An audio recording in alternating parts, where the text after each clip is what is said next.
Hello बच्चों, let's read the following question. How does the intensity of magnetization of a paramagnetic material vary with increasing applied magnetic field? जो magnetic field हमने apply किया उसको increase कर देने पे paramagnetic material का जो इंटेंसिटी ऑफ मैग्नेटाइजेशन है वो कैसे वेरी करेगा. So first of all we will talk about the key concept used in the question. इस क्वेश्चन में क्या की कॉन्सेप्ट हम यूज करेंगे. So here we are talking about intensity of magnetization. Intensity of magnetization. Intensity of magnetization क्या होता है? It is extent. ये हमारे पास वो extent होता है to which a substance get magnetized. To which a substance gets magnetized when placed inside magnetic fields. When placed inside magnetic field.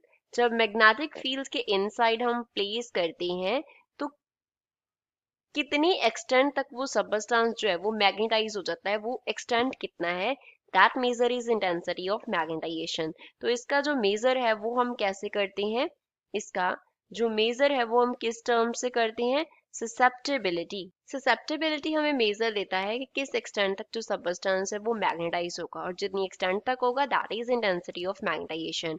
और अब हमें जो मटेरियल दिए गए हैं that are paramagnetic substance. Paramagnetic substance का जो ससेप्टेबिलिटी है वो पॉजिटिव होता है. ससेप्टेबिलिटी को डिनोट करते हैं जाई एम से. एम मीन्स हम मैग्नेटाइजेशन की बात कर रहे हैं, तो जाई एम जो पैरामैग्नेटिक सबस्टेंस के लिए होता है वो अप्रोक्सीमेटली 10⁻⁵ और 10⁻⁻⁻⁶ के अराउंड इसके वैल्यूज होते हैं. इसका मीन्स क्या है कि इसकी जो ससेप्टेबिलिटी है जाई एम वो क्या है, पॉजिटिव है. एक तो वैल्यू हमारे पास पॉजिटिव आ रहा है, दूसरा क्या है, स्मॉल है. Positive and small, that means positive होने का मीन्स क्या है कि ये मैग्नेटाइज होगा जब हम मैग्नेटिक फील्ड में इसे प्लेस करेंगे. स्मॉल का मीन्स क्या है कि एक्सटेंट जो होगा मैग्नेटाइज होने का वो बहुत ज्यादा नहीं होगा, वो क्या रहेगा, स्मॉल रहेगा. तो सपोज इस तरफ हम क्या डिनोट कर रहे हैं, intensity of magnetisation Y axis के अलॉन्ग हम कंसिडर कर लेते हैं, इस तरफ कंसिडर कर लेते हैं इंटेंसिटी ऑफ मैग्नेटाइजेशन, और एक्स एक्सिस के अलॉन्ग हम कंसिडर कर लेते हैं applied magnetic field. Applied magnetic field. तो अब इंटेंसिटी ऑफ मैग्नेटाइजेशन कैसे वेरी करता है, पहले तो इसका स्मॉल क्या रहता है, इंक्रीज रहता है. इनिशियली जब हम मैग्नेटिक फील्ड को इंक्रीज करते हैं तो जो इंटेंसिटी है मैग्नेटाइजेशन का वो क्या करता है, स्मॉल वैल्यू से इंक्रीज करता है. जब वो अपनी सैचुरेशन वैल्यू पे पहुंच जाता है तब क्या रह जाता है, हमारी कर्व जो है वो कांस्टेंट हो जाती है.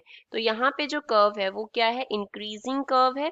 पहले इंटेंसिटी ऑफ मैग्नेटाइजेशन इंक्रीज करता है, देन उसका एक सैचुरेशन वैल्यू आ जाता है, सैचुरेशन वैल्यू. उसके आफ्टर अगर हम मैग्नेटिक फील्ड इंक्रीज कर देते हैं even then intensity of magnetisation increase नहीं होता, उसका वैल्यू क्या हो जाता है, कांस्टेंट हो जाता है. तो हम क्या बोलेंगे कि वेरिएशन कैसे होता है, initially with increase in magnetic field intensity of magnetisation increases.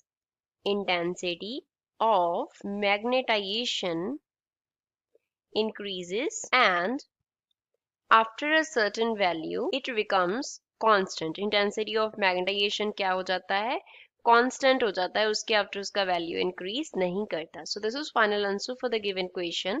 I hope you understood it well. Thanks.